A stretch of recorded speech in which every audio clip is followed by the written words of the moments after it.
tyranny, forged by freedom. That's what made us the greatest nation this world has known. We must resurrect that spirit to preserve liberty for ourselves and our posterity. This is Revolution's Revival. And now, your host, the cigar-smoking, politically incorrect patriot of the hour, Caleb Shoemate. Hello, and welcome to another episode of Revolution's Revival. Today I want to talk to you guys about something that is going to make me very, very unpopular. According to an article that Ted Cruz wrote back in 2016 in the Washington Post, it'll make me unpopular with over 70% of Americans across the aisle. But you don't tune into my show to hear what's popular, do you? You tune into my show to hear what is right, and what is honest, and what is true. And I've always promised that I would be honest and truthful with you guys about what it is that I believe. On Monday, Ted Cruz introduced a bill that was backed up by several senators, including Marco Rubio of Florida, Rick Scott of Florida, Mike Braun of Indiana, and Ted Young, also of Indiana. His proposed bill would put term limits on senators of 2 terms and limit members of Congress to serving 3 terms. I don't think limiting the number of terms that a person can serve is necessarily helping the problem. Now, you would think, as a libertarian, now, why wouldn't you be in favor of that, Caleb? Why wouldn't you be in favor of limiting politicians' power? Because when power grows, liberty shrinks, right? Well, that is true. And I think Ted Cruz is by and large a good man. I think that a lot of his policy proposals are good proposals. Now, there will be times that I will disagree with Senator Cruz, because he's a conservative, and as a libertarian there's some ideological differences there. There's quite a bit of ideological difference. And I think that his proposal is missing the mark because it's putting in the hands of government something that shouldn't be in the hands of government. It is our job as citizens of this republic to choose the leaders that we desire. Now that means if they want to run for 1 billion terms, they can run for 1 billion terms. Now, would I want them to run for 1 billion terms? Absolutely not. I'm more concerned about citizens who keep voting for the same people over and over and over and over again, because the definition of insanity, guys, is to keep doing the same thing over and over and over again and expecting different results. So I don't think that proposing an amendment to the Constitution really deals with the root of the issue. We are supposed to select our leaders. Now, people would say, well, they did it with the president, right? After FDR. And yes, they did. And I think FDR was a horrible, horrible, tyrannical president. And that would be a topic for a different show. So you would think that, well, if they did it for the president, and you were such a opponent of FDR, and you think he was so horrible, then wouldn't you be concerned with senators and congressmen? Of course I am. But in the same manner, I would have opposed a limit to how many terms a president can run. It's not government's job to figure out how many terms somebody can run. It's our job to give them the boot when we're tired of them. And I don't think that proposing a bill that would say, well, you're not eligible to run more than 2 terms or 3 terms if you're a congressman would really help the issue. I think it's just going to ultimately give government more power. and we have to assume responsibility. I would like to ask Senator Cruz, as a conservative, do conservatives not talk about all the time that it is personal responsibility? Personal responsibility this, personal responsibility that. It's a talking point you hear all the time from the right. Well, wouldn't it be the same when it comes to voting? If somebody ran over and over and over again, do we not have anybody but ourselves to blame if we keep electing the same idiots over and over and expecting something different? It's not government's job to do that. And I'm more concerned about the people who keep voting for R's and D's over and over and over and saying, well, oh, we got to keep the other guy out. We got to keep the other guy out because that other guy is just terrible. So I guess I just have to vote for the lesser of two evils. I guess I have to vote for the one that is really crap. But if they're both crap sandwiches, at least this one isn't soggy. Well, I don't know about you guys, but I don't want to be eating a crap sandwich. And it's really disturbing to me that so many people would be in support of this when we have the power as the American people to elect our leaders, and we can say no. We can say no. We can refuse to vote for these people over and over again. If they do something we don't like, don't vote for them the next time. It's that simple. And don't say, well, oh, I gotta keep the other guy out. You know what? If you don't like the opponent, don't vote for him either. And I'm sick of the people who they keep voting for people in their hearts who they know they don't like, who don't represent their interest, when you have third parties that a lot of times don't even make it to the ballot, but they're out there. They're out there. Third parties are out there. And even if they make it on the ballot, people don't even take the time to discover who those people are, because what do they always say? Oh, well, that person can never win. Well, you know what? If everybody who said that a third party couldn't win would vote for a third party, you wouldn't have the same crappy candidates that you have over and over again. It's time to take personal responsibility for our actions. There's no such thing as the lesser of two evils. It's our job. This republic is our inheritance, guys. And representative government is a beautiful thing, but it does require personal responsibility. And that's something that I mean sincerely. It's not just a talking point for me. You can't be free and not assume a certain amount of personal responsibility. So if we keep voting for idiots over and over again, we have nobody but ourselves to blame. I would like to ask Ted Cruz, I'll give him an invitation now, if he wants to come on my show, if he wants to come on Revolution's Revival and talk about why he thinks proposing a amendment to the Constitution is a good idea and a proper way to solve this. The invitation is yours, Senator. I extend it to you. I extend it to any of your colleagues who voted for this. If any of you guys want to come on this show and advocate for this bill you've proposed, you have the floor. I'd be more than willing to have a conversation with you guys and find out what you're thinking. But I just don't understand the disconnect. I don't understand why people would rather abdicate their responsibility and instead give more power to government. We see this all the time because people don't want to take responsibility for their actions. So they say, well, let's let the government do it. And amending the Constitution is a big deal. It's a very big deal. We've got 27 amendments to the Constitution. 27. Some of those amendments don't even belong there. Like the 17th, for example. They are antithetical to what the Constitution was designed to do, and that is to limit government.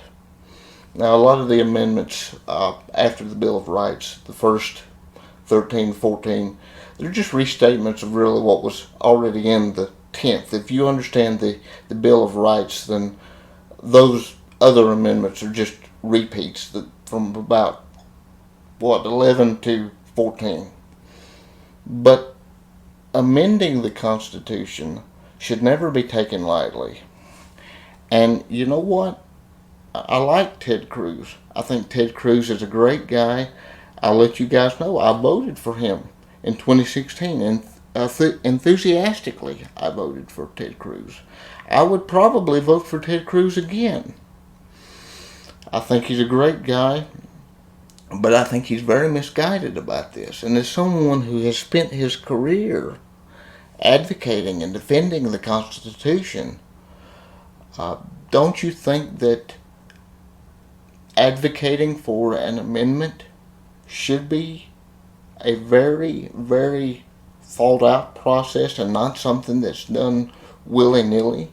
Not something that is just, I don't like this, let's advocate for an amendment, instead of looking at other ways to address a problem.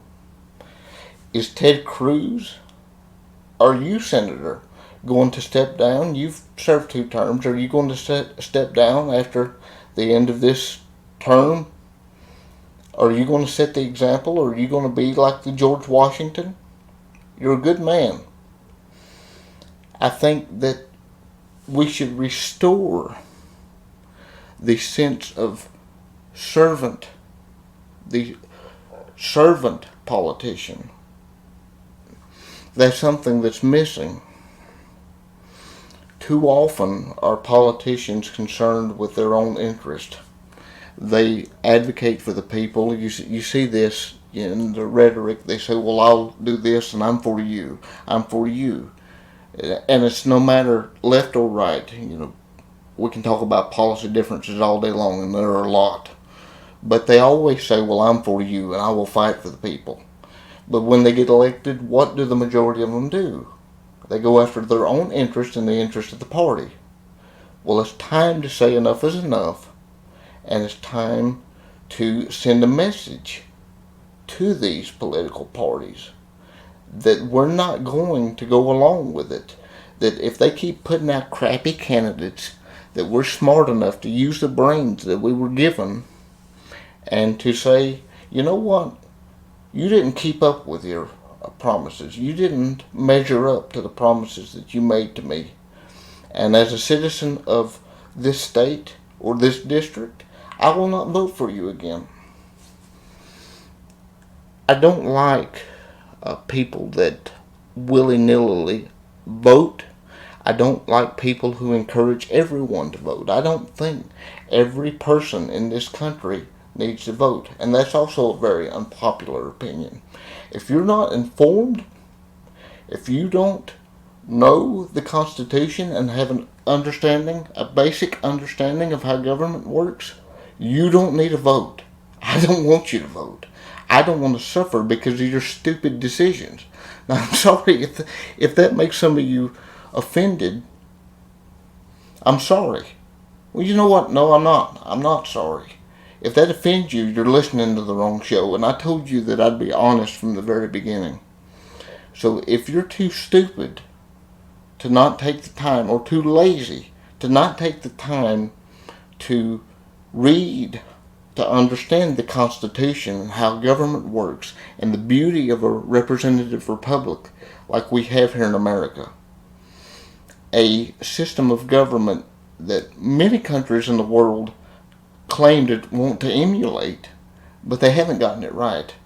We have something special here in America. We really do. And I believe that the government is not flawed. Understand me. There are many, many flaws in our representatives, but the government is not the representatives. The government is not the senators or the members of the House. The government is the Constitution. And we can sit around and we can debate, well, maybe this part of the Constitution, maybe this is not right, maybe that's not right. But what we have here in a constitutional republic is beautiful. It's beautiful, and it is the envy of many countries around the world. We have something special here. And I don't think that we should keep amending the Constitution so liberally. It's not something, as I said earlier, that should be done without a lot of thought, a lot of consideration. I'll give you an example. This is something, admittedly, that I regret. Around, I believe it was 2014, North Carolina had a proposed amendment that passed that defined marriage as between a man and a woman. And I will admit to you that at the time I voted for it because I am a Christian and I do believe in the biblical definition of marriage.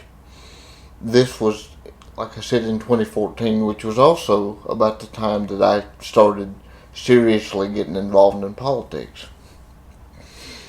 But hindsight's 2020. When I got time to actually sit down and think about it, I started rationalizing through the decision, and I thought, well, we just gave government here in North Carolina the power to define what marriage is. That marriage is between a man and a woman, something that I believe personally. But if they are able to define what marriage is, then what else are we going to give them the power to do? What does it hurt me or anybody else what two gay people decide to do in the privacy of their own home? If they want to get together and they want to have a marriage ceremony, why does that bother me? Because according to my own beliefs, God defined what marriage is in the Bible. So if they want to call what they have a marriage, it doesn't hurt my feelings. As my boss at the Libertarian Republic, Austin Peterson, says, I want to live in a world where gay married couples can defend their marijuana fields with fully automatic machine guns. And it's something that I deeply regret, because if government can define those things, then government has control over it. This is an area where government never should have authority. And it's the same thing with these term limits. It's not government's decision, it's not government's place to decide how many times a person can run. It's ours as the people. And we have to assume the responsibility and stop abdicating the authority to government, which will ultimately just make government bigger. This is not something that I believe should be handled from the top down. It should be handled from the bottom up. It should be handled from the people. The potential effects of this bill, were it to pass, which I don't believe it has a snowball's chance in hell of passing, if I'm being honest, because when has government ever limited its own power? But if it were to pass, the potential effects of this are not all good. You think about the senators and congressmen who represent the ideas that I advocate for on this show. The Senator Cruzes, the Rand Pauls, the Representative Masseys. Well, after they serve their 2 or 3 terms, they're done. They can't run again. That's not a decision that government should make. It's a decision that should be made by the people, from the bottom up, not the top down. And I really think that this is wrong-headed of Senator Cruz, even though I like Senator Cruz. I think this is not the way that we should address this issue. And as I said at the beginning, I welcome Senator Cruz. If he would like to come on my show and be interviewed by me and have a discussion about why he thinks that this is the proper solution, I welcome him. I believe that discussion and debate is profitable to the free exchange of ideas. That is a foundational principle of mine. It's a foundational principle of this show. So if any of these representatives or senators want to come on and make their case, state their case to myself and state their case to you as my listener, I welcome them. What I would suggest for those who care about this issue is to get involved in a grassroots organization like Young Americans for Liberty, who advocate for electing liberty-minded representatives and senators. That is a proper solution, and not voting for these same idiots over and over. As I said before, it's the definition of insanity to keep doing the same thing over and over and expecting different results. This is our responsibility, not government's. I told you this would not be a popular episode.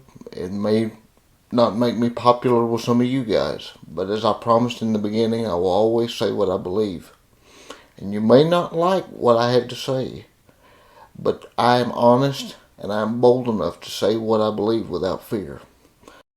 Until the next time, this has been another episode of Revolution to Revival. I've been your host, Caleb Shoemate, and I'll see you guys in the next episode. God bless.